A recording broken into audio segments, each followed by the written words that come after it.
The screech of sirens cut through our sleepy cul-de-sac like a war cry, lights flashing off HOA manicured hedges, and garden gnomes military trucks idled by my house while a swarm of local police cruisers boxed them in. Over by the mailboxes stood Karen, arms crossed, lips twisted in self-satisfaction, and her iPhone still warm from dialing 911. She didn't know she just summoned half the county to question an armed forces convoy on federal assignment, and the best part, she thought she was the hero. I stood on my front porch, coffee in hand, watching the chaos unfold like it was Saturday morning cartoons. Karen had no clue what kind of convoy she tried to shut down or who I really was, but she was about to find out. It had started as a perfectly normal Tuesday. I just finished my morning workout, had eggs and toast, and was prepping for a high-level delivery through my company. I run a Department of Defense certified logistics firm that transports emergency gear, mobile comms units, and high-clearance tech for disaster response teams. My neighborhood, Evergreen Pines,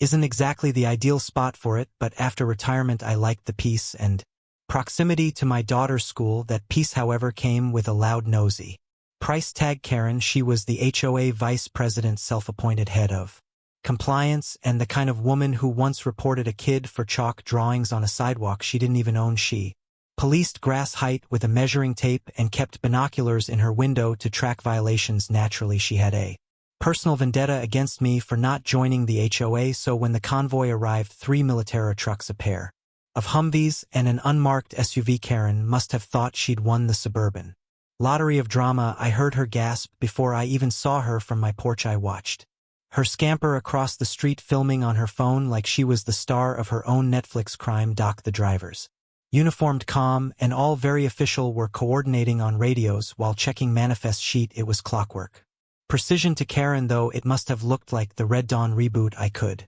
hear her shouting something about illegal occupation and armed intrusion. She wasn't even subtle, marching up to the lead driver and snapping photos 2 feet from his face. When he politely told her to step back for safety reasons, she stormed off and pulled out her phone. Now I knew she'd done something stupid the moment the police sirens kicked in. Not just one cruiser, 5, then a supervisor unit, then AK-9 truck, then, God help us, a local news van pulled up, alerted by someone on the police scanner. Karen was waving them all down like she'd cracked open a national security scandal. I stopped a militia, she proudly told a deputy, pointing to my driveway. They're using this neighborhood to hide military-style equipment that's illegal. The deputy was trying his best not to laugh. I walked up calmly and introduced myself. Sir, I said, you're interfering with a pre-authorized federal delivery. All papers are in my home office. May I retrieve them? One of the officers asked.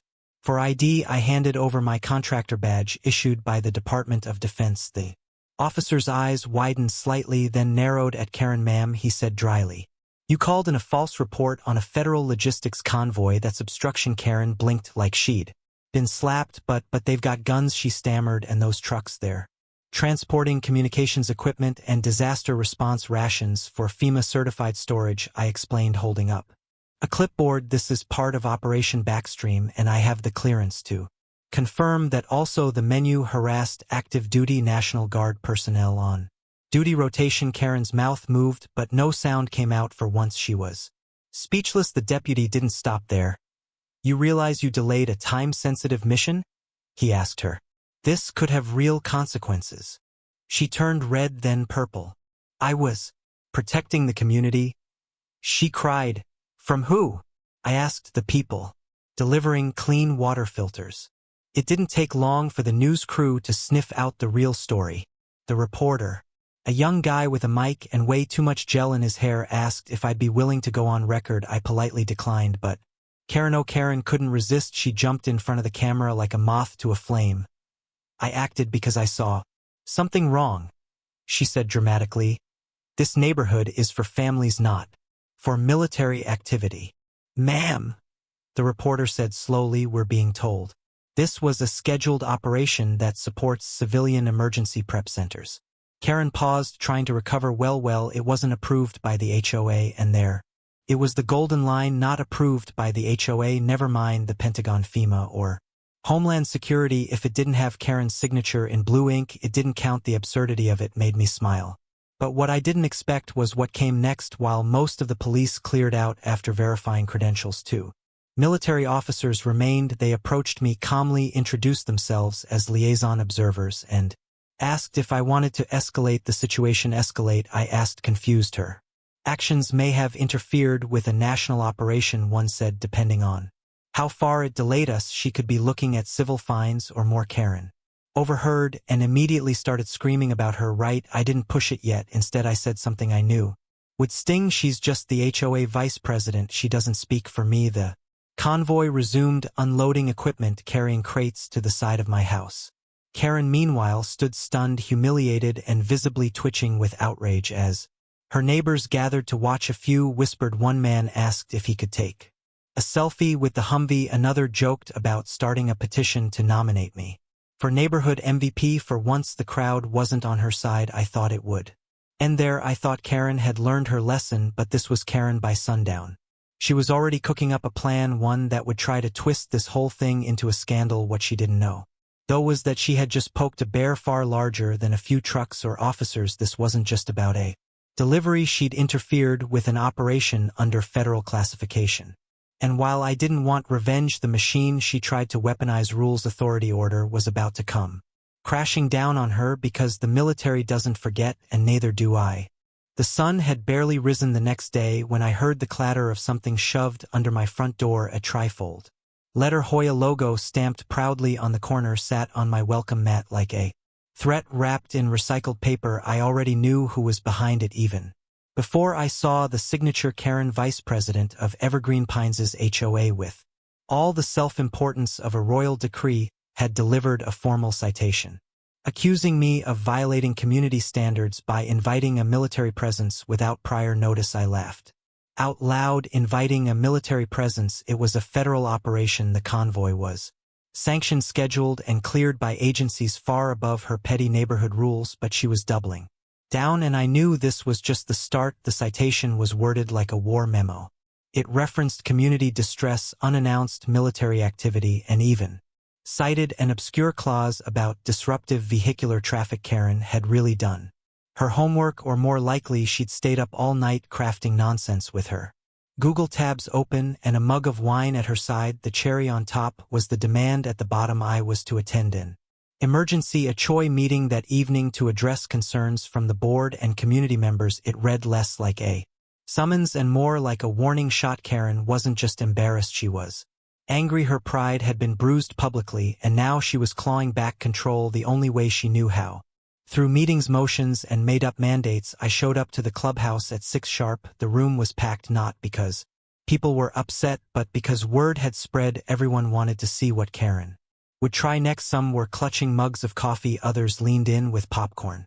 Level anticipation. The tension wasn't angry, it was buzzing with curiosity. I took a seat in the back corner and watched the circus unfold. Karen, already seated at the board's long oak table, adjusted her glasses like she was about to sentence me in a courtroom drama. She cleared her throat and called the meeting to order. Tonight's topic, she said solemnly, is the unauthorized military convoy that disrupted the Evergreen Pines community. She made sure to enunciate every syllable like she was reading a headline from a scandal tabloid. The other board members shifted uncomfortably. One guy, Jim, the treasurer, looked like he wanted to melt into his folding chair. Karen launched into a monologue about public safety, residential tranquility, and something she called neighborhood trauma. She claimed several residents had suffered emotional distress from seeing men in uniforms and large trucks near their lawns. She passed around a stack of printed photos she'd taken, zoomed in grainy shots of the convoy parked in my driveway. One of the board members asked,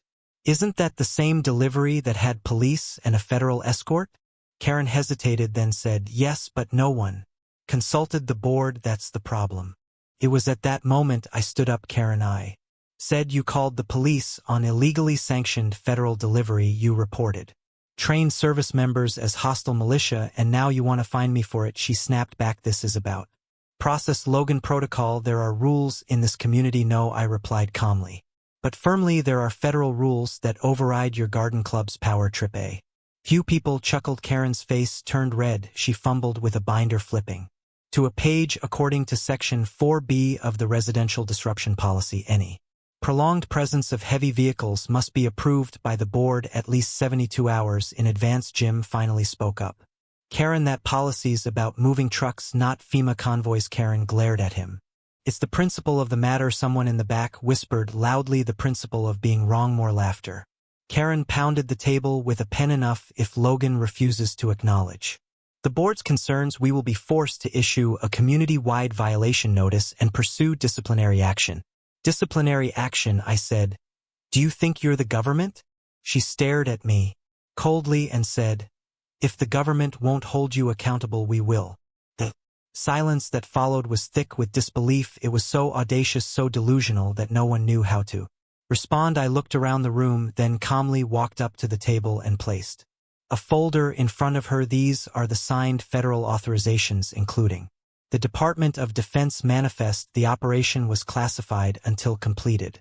And you tried to stop it. Karen looked at the documents like they were written in another language. Her hands trembled slightly. She didn't know what to do with facts. Her whole power relied on perception and the illusion of control. She tried one more jab. So what now? You expect us to just forgive this disruption? No, I said, I expect you to stay out of things you don't understand. Because next time it might not just be paperwork. There was no official vote. The meeting broke down into quiet murmurs and awkward shuffling. People started to leave. I returned home that night, just frustrated but genuinely concerned. Because Karen wasn't done. You could see it in her eyes. She was humiliated, sure, but also determined she would twist this into something else, and I wasn't wrong. 2 days later, a new letter arrived, this time from a so-called watchdog organization Karen claimed to have contacted. It was printed on cheap paper with a fake seal claiming to be from the Department of Neighborhood Affairs. She had invented a government agency. The letter said, I was under investigation for weaponized logistics abuse. I nearly choked on my coffee, laughing. My wife Miranda, who had stayed quiet through most of this, finally asked, is she serious? Oh, she's very serious, I said, but it's time we stop playing nice.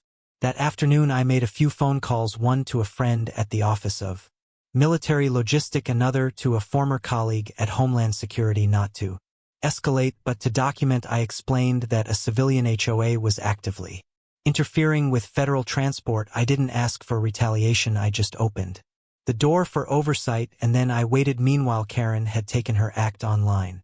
She posted on the neighborhood's private social media group, ranting about military intimidation, and posted cropped images to make it look like the trucks were threatening. But her biggest mistake came when she uploaded body cam footage she claimed came from an inside source. The only problem, it was spliced video from an old TV news segment. Easily debunked. Comments flooded and calling her out. People began to turn on her, but Karen kept digging. She knocked on neighbors' doors trying to build support for a vote to remove me from the community. She failed. She tried to get the HOA to sue me for unlawful infrastructure impact. That failed too. Every move she made, she doubled down harder and fell flat harder. But the thing about people like Karen is that they don't recognize when the game has changed. She still thought she was playing HOA bingo. What she didn't see coming was that her little vendetta had now drawn the attention of real federal oversight. The wheels were already in motion. What she thought was a fight about neighborhood rules was about to become a lesson in jurisdiction. She thought she was in control, but soon she'd learn what happens when you interfere with the wrong delivery. The following Monday morning started with a knock on the door that sounded different, measured, confident, and backed by authority. I opened it to find a woman in full military dress uniform standing at attention. On my porch behind her were two sharply dressed individuals carrying briefcases and IDs. She introduced herself as Lieutenant Colonel Adeline Briggs, United States Army Division of Civil Military Coordination. The moment Karen saw the government vehicle outside my house, she came speedo walking across the street like a middle school hall monitor on a power trip. I could practically hear her blood pressure rising. The colonel didn't flinch. Instead, she nodded politely and turned back to me. We need to speak with you about last week's incident and the unauthorized civilian interference in a secure operation, she said. I invited them inside while Karen hovered just outside my property line like a guard dog with a clipboard. Once inside, the colonel and her team briefed me on the chain of event. The delivery that Karen had disrupted was part of a logistical stress test in conjunction with national emergency preparedness protocols. Apparently, it was tied to a FEMA communications backup hub that the state was quietly building out. My location had been selected weeks in advance due to its proximity to critical zones and its unobstructed access route the convoy had. Been running a live simulation clocked and monitored to test response time, route stability, and civilian interaction. Karen's interference hadn't just delayed a delivery, it had created a data breach in the simulation's integrity, and more importantly, it had initiated a wave of internal reviews. We're not here to place blame, the colonel said firmly, but we are here to gather evidence for a formal report. If necessary, we will be escalating this to the Department of Justice. I nodded, a bit stunned. I hadn't expected it to rise this far, but I wasn't surprised either. I explained the entire chain of events, showed them the HOA citations, and even pulled up the phony Department of Neighborhood Affairs letter Karen had mailed one of the men. An attorney from military legal snapped a photo of it and whispered something to his colleague. As we wrapped up the discussion, I heard the unmistakable sound of Karen's voice yelling from my yard, "I demand to speak to whoever's in charge." She shouted, "This is a community matter and I have legal standing." The colonel raised an eyebrow and calmly walked out the front door, clipboard in hand. Karen was standing in my flower bed, pointing dramatically like she was directing traffic. The colonel, unshaken, approached her slowly. "Ma'am," she said, "you are currently trespassing on private property. I advise you step back immediately." Karen scoffed, "You don't intimidate me. I have every right to know what's going on. I'm the acting compliance head of this neighborhood." The colonel glanced down at her clipboard, then back up at Karen. "And I am a senior officer conducting a federal review. You may file an information request through the proper civilian military channels. Until then, this matter does not involve your authority." Karen looked like someone had slapped her with the Constitution. Her face contorted into a frown so deep it might have left a permanent line. "I'm calling my attorney," she growled. "This is harassment." The colonel turned back toward me with a soft sigh. "Expect a follow-up," she said, "and I would advise installing exterior cameras if you haven't already. These situations have a way of escalating." The team departed with professional efficiency, leaving Karen frozen in place, clutching her phone like a lifeline. She didn't say another word, but I could see her gears turning. Her plan had just collided with a reality she didn't understand, and her instincts were to lash out. That afternoon, she posted another rant in the community group claiming my property was now a military target and that neighbors should begin filing formal grievances to protect their homes from government intrusion. She attached a dramatic photo of the colonel's car with a caption that read, "Militarization of our safe spaces. Say an ode to tyranny." But what she didn't know was that her antics had now become part of the investigation. The legal division had flagged her posts for possible interference and defamation. As it turns out, when you knowingly misrepresent a federal operation and incite public unrest, it's not just embarrassing, it's actionable. The following evening, I received a call from Colonel Briggs. She asked if I would be willing to provide a few more documents, including any public posts or citations that reference the convoy or any threats made against its personnel. I forwarded screenshots including Karen's live stream and her posts on the neighborhood platform. She thanked me and said, "You might want to keep your week flexible. This is getting pulled up the chain." The phrase stuck with me, pulled up the chain. It wasn't just a local report anymore. Whatever Karen had stirred up was now inching closer to real consequences. I stayed low for a few days. But Karen didn't. She started walking around with a laminated badge clipped to her HOA lanyard like she was part of law enforcement. I saw her trying to stop a school bus one afternoon, yelling something about unapproved vehicle route. She was spiraling and everyone knew it.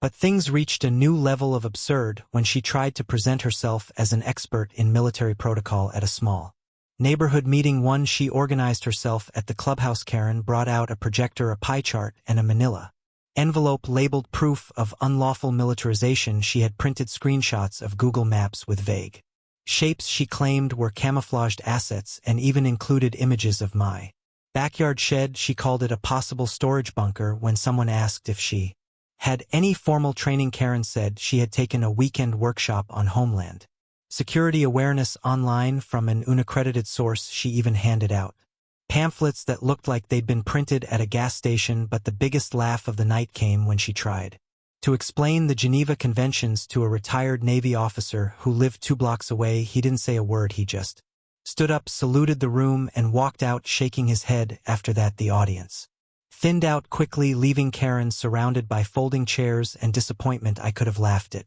all off, but I knew better. People like Karen don't just retreat, they regroup. That's exactly what she did. She started petitioning for a new HOA bylaw that would restrict federal activity without board notification. She posted flyers, cornered neighbors, and started threatening fines for people who supported me. What she didn't realize was that several neighbors had already forwarded her threats to the same military legal office that visited me. Her attempts at control had turned into a trail of harassment. By the end of the week, I received a quiet text from one of my old contacts who worked in Washington. It was short, just 5 words: "You're about to be vindicated." I didn't know what that meant exactly, but I had a strong feeling that whatever Karen had started had officially snowballed out of her hands. She thought she was fighting a neighbor. She didn't realize she'd picked a fight with a system designed to track, analyze, and respond with precision. Her little fake agency letter, her live streams, her pamphlets, every single piece was now evidence. The envelope arrived in a thick embossed packet sealed with a federal stamp. It wasn't slid under my door like one of Karen's HOA notes or dropped in the mailbox with a passive-aggressive sticky tab. It was hand-delivered by an unformed courier and required my signature. The letter had read Department of Homeland Security. I sat down on the porch swing and read through it, feeling both amused and vindicated. It was an official notice of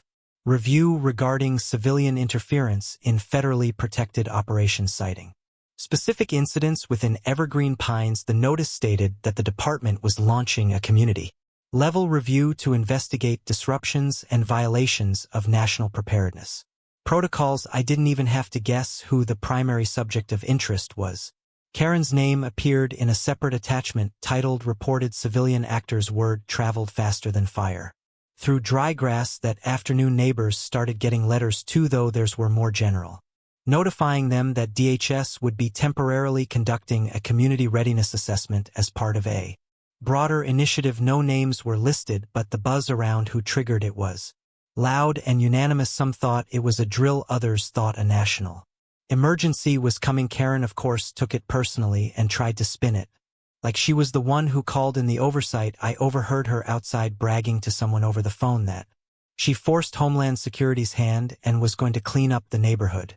She didn't realize she was the reason they were coming. By Tuesday morning, federal vans were parked around Evergreen Pines. Men and women in suits and polos moved efficiently, speaking into earpieces, going door to door with surveys and quick interviews. They weren't intrusive, but their presence was undeniable. Karen marched down the street, wearing a flag pin and a stack of folders, trying to insert herself into every conversation. I watched her approach one DHS officer and introduce herself as the acting community representative, only for him to calmly correct her that the HOA had no jurisdiction over federal operations. She tried again with someone else waving her HOA badge like it meant something. That agent barely glanced at it and continued interviewing a family about emergency preparedness. You could see the confusion and frustration rising in her like steam from a tea kettle about to blow. Things only got worse when the convoy returned, not as a delivery but as part of a scheduled urban readiness drill. This time it wasn't just my driveway. The trucks used 3 locations in the neighborhood to simulate temporary response basis. Traffic was redirected. Drones buzzed overhead for aerial documentation. Officers guided cars around orange cones. The air was filled with coordination chatter and the hum of surveillance equipment being tested. It was all part of the protocol. It was also indirectly Karen's doing. Because of her interference, Evergreen Pines had been fast-tracked for operational stress testing to assess how communities react under compromised leadership. Karen came storming down the street the moment the lead truck parked near the clubhouse. She was yelling before she even reached the sidewalk. "I didn't authorize this," she screamed. "This is a private neighborhood." One of the convoy supervisors calmly told her she was interfering with a federal readiness operation and that failure to comply would be reported. She doubled down, demanding to speak to a superior. Moments later, who stepped out of the lead vehicle but Lieutenant Colonel Brigg.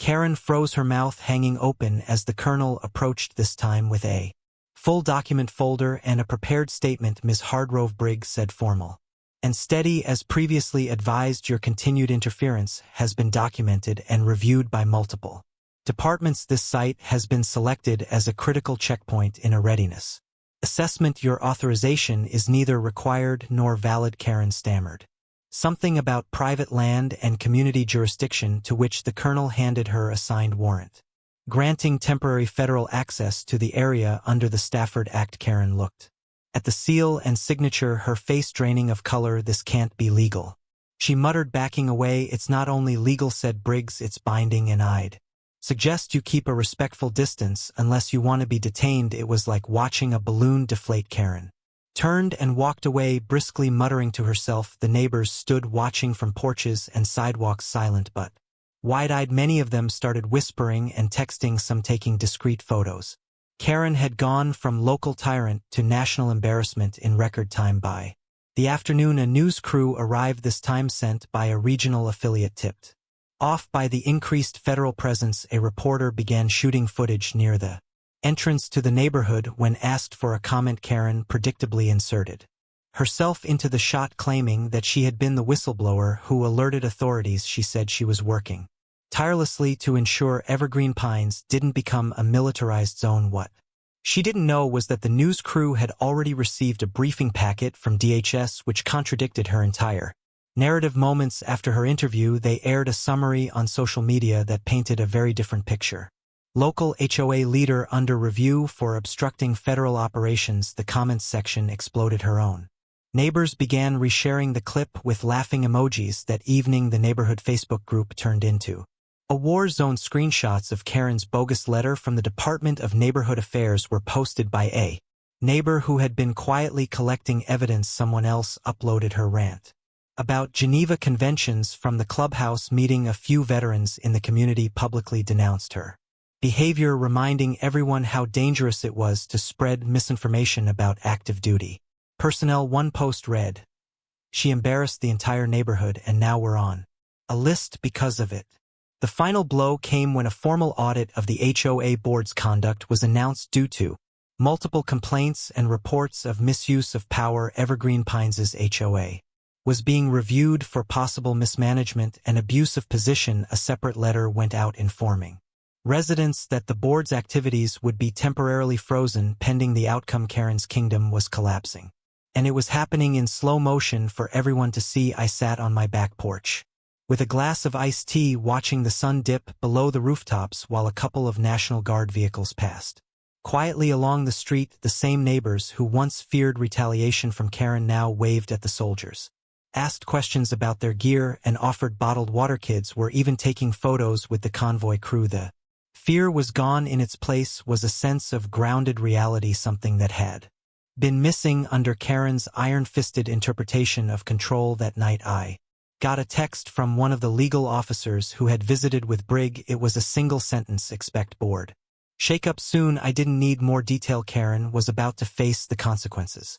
She muttered, backing away. It's not only legal, said Briggs, it's binding, and I'd suggest you keep a respectful distance unless you want to be detained. It was like watching a balloon deflate. Karen turned and walked away, briskly muttering to herself. The neighbors stood watching from porches and sidewalks, silent but wide-eyed. Many of them started whispering and texting, some taking discreet photos.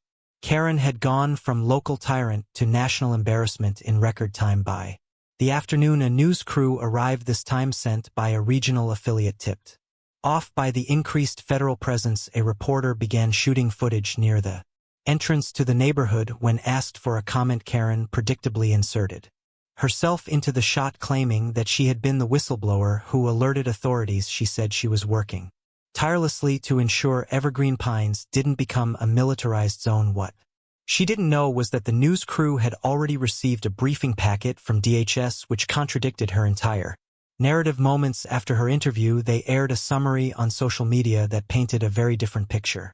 Local HOA leader under review for obstructing federal operations. The comments section exploded. Her own neighbors began resharing the clip with laughing emojis. That evening, the neighborhood Facebook group turned into a war zone. Screenshots of Karen's bogus letter from the Department of Neighborhood Affairs were posted by a neighbor who had been quietly collecting evidence. Someone else uploaded her rant About Geneva Conventions from the clubhouse meeting. A few veterans in the community publicly denounced her behavior, reminding everyone how dangerous it was to spread misinformation about active duty personnel. One post read, "She embarrassed the entire neighborhood and now we're on a list because of it."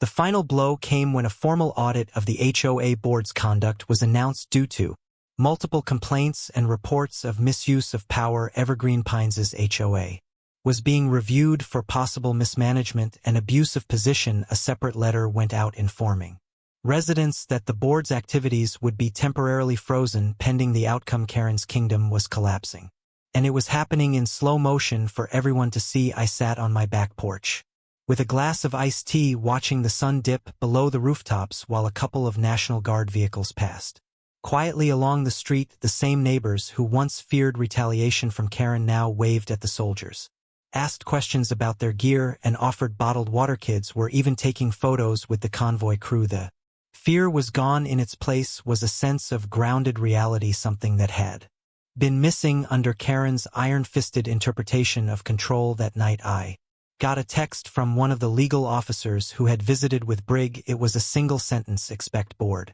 shake-up soon." I didn't need more detail. Karen was about to face the consequences she had spent years doing out to others. It was almost poetic how the final curtain fell. No alarms, no last-minute tantrums, just a soft anticlimactic whimper from someone who had once ruled our cul-de-sac like a self-declared dictator. The week after Homeland Security packed up and left everything in Evergreen Pines felt different. The air was lighter, the sidewalks weren't patrolled by Karen's paranoid walks, and for the first time since I moved here, neighbors smiled without scanning for surveillance cameras hidden in hanging planters. The HLA board held an emergency vote that Friday, and though the meeting was meant to be private, word spread fast that Karen's position had been officially dissolved. 3 board members resigned, one of them mid-meeting after admitting he only stayed on the board because Karen threatened to report him for an unpermitted mailbox upgrade. I wasn't surprised. She had run the place like it was a one-woman show a week. Later, the HOA office at the community clubhouse was locked. A small notice taped to the door read, "Administrative hold pending investigation." That was all it said, but it carried the weight of everything that had transpired. Karen's influence had vanished overnight. Her ridiculous letters, fines, veiled threats, they all meant nothing now. She wasn't seen outside for several days, and when she did finally appear, she was dressed in muted colors, no clipboard, no sunglasses, no HOA lanyard, just Karen, stripped of her imaginary power, walking to her mailbox like any other resident. I saw her from across the street and gave a polite nod. She looked at me, hesitated, then quickly turned away. That silence was louder than all her previous complaints combined. Of course, the neighborhood wasn't going to let it end on such a dry note. A few neighbors had cooked up a celebration that felt more like a declaration of freedom than a party. It started with a few lawn chairs and a grill, but it quickly turned into something much larger. Word of mouth spread like wildfire. People brought tables, coolers, lights, and games. Someone set up a bounce house for the kids. Others set out trays of food. What made it special, though, wasn't just the food or music, it was the company. Veterans, young families, older couples, and even newcomers all gathered in one place, many of whom had been on the receiving end of Karen's authoritarian interpretations of HOA code. It felt like a long overdue reunion. At the center of it all was the grill, manned by none other than Sergeant Lopez, one of the convoy drivers who had returned with the drill team. He and a few others from the National Guard had come back for the event, not in uniform but as honorary guests. Their families joined too. One of the kids wore a t-shirt that read, "My dad drives the big truck Karen called the cops on." Everyone had a laugh over that. I offered a toast midway through the evening, raising my glass and saying to community, to truth, and to never mistaking a clipboard for actual power. That got a few claps and a loud amen from someone near the punch table. But the best moment came when a neighbor named Elliot wheeled out a wooden post with a small metal plaque attached to it. He hammered it gently into the grass at the edge of my driveway, right where the first convoy truck had parked weeks ago. The plaque read, "Designated Federal Drop Point, Evergreen Pines Sector." It was clearly homemade, a little crooked but beautiful. In its symbolism, the crowd erupted with laughter. Even the colonel, who had shown up in plain clothes later that evening, cracked a genuine smile. Karen wasn't at The event, of course, she was holed up in her house, curtains drawn, but I'd heard from a friend who saw her peeking through her blinds for hours, watching every detail unfold by the following Monday. The story had gone national. The regional affiliate that initially covered the convoy came back to do a follow-up piece. This time they came with a crew and a drone camera. They interviewed neighbors, filmed the plaque, and even asked me if I wanted to go on camera. I agreed this time not to attack Karen, but to speak on something bigger. I talked about how fragile trust becomes in a community when power is abused. I talked about how easy it is to let someone speak on your behalf until they speak something you never agreed to, and I talked about how real leadership always knows when to listen before acting. The clip aired that same night. Within hours, it was trending under the hashtag Karen Convoy. Karen's reaction, predictably, was to file a complaint to the news station claiming she was being defamed and harassed, but she had no legal ground to stand on. The news outlet had DHS clearance, federal statements, and multiple verified sources. Everything had been fact-checked and documented. Her complaint never even got a reply. Her final desperate move was to call a town hall meeting. Only 3 people showed up. One was her, the second was a neighbor who just wanted to use the bathroom, and the third was a teenager who thought it was a gaming club meetup. After that, she went silent. A for sale sign appeared in front of her home. Less than 2 weeks later, she didn't host an open house or attend any showings. She didn't wave goodbye. She packed up during the night. Movers arriving just before dawn. Her SUV followed them out sometime before breakfast. By the time the sun rose, the house was empty and Karen was gone. Her exit wasn't dramatic. There were no goodbye letters or parting jabs, just the echo of her absence and a deeply